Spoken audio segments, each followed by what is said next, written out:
こんにちは。年末は楽しく過ごしましたか？私はもともと日本にいた時はガキチカを見たですけど、韓国に来てからはライブでは紅白を、ガキチカは後で見ています。私が関心ある音楽はずっとフォローしているが、紅白を見て1年間どんな様々な音楽が人気があったか確認しています。今年の紅白には初めて登場する人たちが多かったですよね。個人的に良い点もあったし、衝撃的な点もいくつかありましたが、乃木坂さんの舞台を1年ぶりに見た気がします。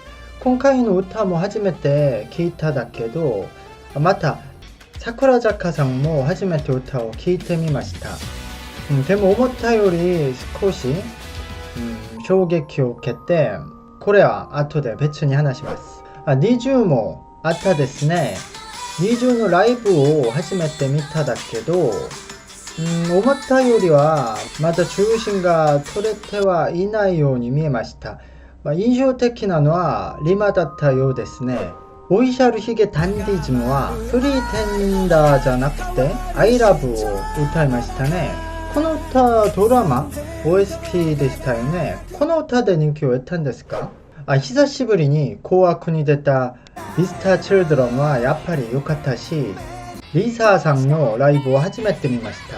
鬼滅の刃を見たことはないし、歌も初めて聞いただけど、リサさんがすごく歌が上手で驚きました。この歌がレコード大賞をもらいましたよね。あいみょんはすごくかっこよかったし、YOASOBIも良かったです。そうやって思い出しますね。印象的だった歌手の話は今度したいと思います。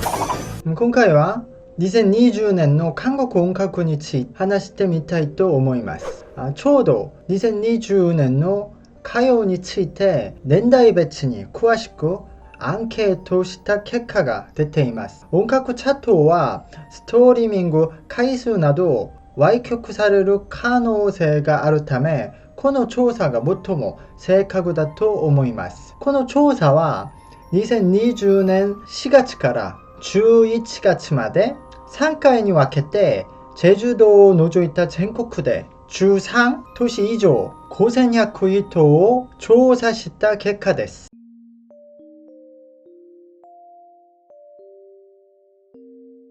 まず年齢別の結果を見ましょう。13都市から18都市までは BTS のダイナマイトが圧倒的に1くらいですね。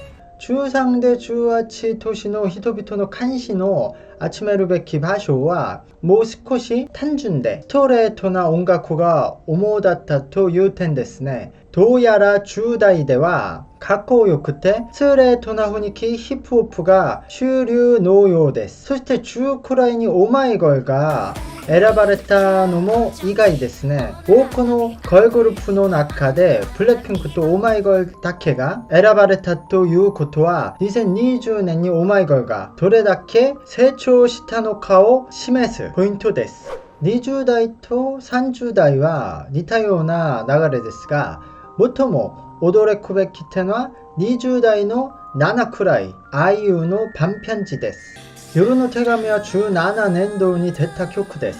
BTS が世界中を揺さぶっているのなら、まさに韓国では IU の時代だと感じられるスポットです。もう一つ面白い部分は20代の10くらいと30代の2くらいが임영웅상の이젠 나만 믿어요です。もちろんこの歌はバラードですが、임영웅상は2020年トロトネプの先頭奏者なので、20代からトロトネプの影響を受けたことがわかります。30代に4くらい、5くらい、9くらい、10くらいもトロト曲なです。2020年にトロトオーディション番組が成功し、トロトブームが起きた。これは年上の人だけが好きで若者は障害されたと評価する人が多いです。でも必ずしもそういうことだけではないという結果ですね。